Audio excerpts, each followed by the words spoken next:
జీలకర్ర ఆవాలు, ఆనియన్స్, ములక్కాడలు వేసి కొంచెం కరివేపాకు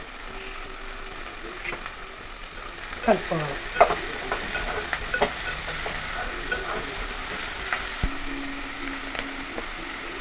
కొంచెం పసుపు, నేను పసుపు ఎక్కువే వాడతాను. ఇంట్లో ఆడించుకుంటానండి మేము పసుపు. ఒకసారి ఇలా కలిపేసుకొని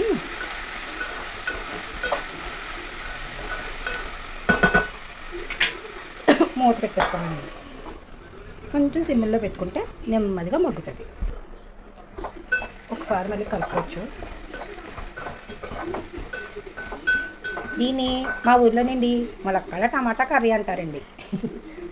ఆ అమ్మాయి పాపం ఏమైపోయిందో సరిగ్గా చేయట్లేదు వీడియోలు.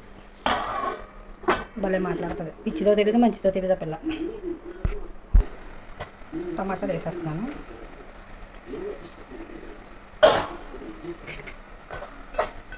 ఒకసారి కలిపేసుకుని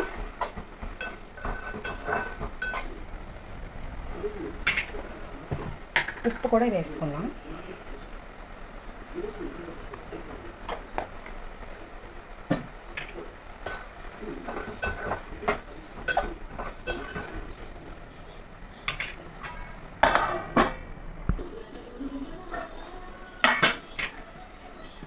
కారం వేసుకుందాం.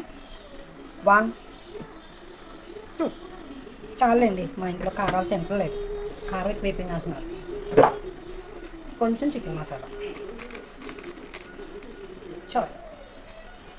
ఒకసారి కలిపేస్తాను.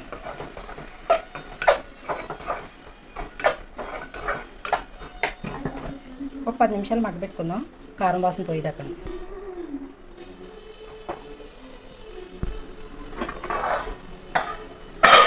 కొంచెం వాటర్ పోసుకోవచ్చు.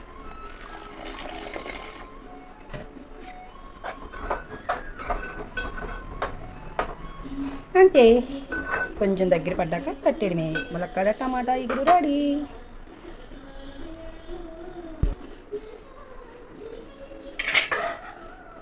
మూత పెట్టేసుకుని ఒక పావు గంట 10 నిమిషాలు అయిపోతుంది. మర్చిపోయానండి, ఇందాక స్కిప్ చేసాను. ఉప్పు చాలా ఎక్కువైపోయింది. మీతో అదే ఇలా కూర వండుతా ఉప్పు చూసుకోకుండా ఎక్కువ వేసాను. అందుకని కొంచెం పెసరపప్పు వేసి కవర్ చేసేస్తున్నాను అనమాట. ఇది ఇప్పుడు టమాటా ములక్కాడ పెసరపప్పు కర్రీ అంతే. కొట్టులోకి వెళ్ళిపోయి ఏదైనా అంతే కదా, కొంచెం మగ్గితే అయిపోయినట్టే. సరే,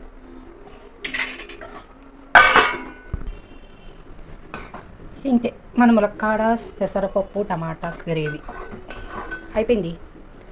ఓకే, కడేద్దాం స్టవ్. అయితే ఇలాగా బద్దకిని తగిలితేనే బాగుంటుంది.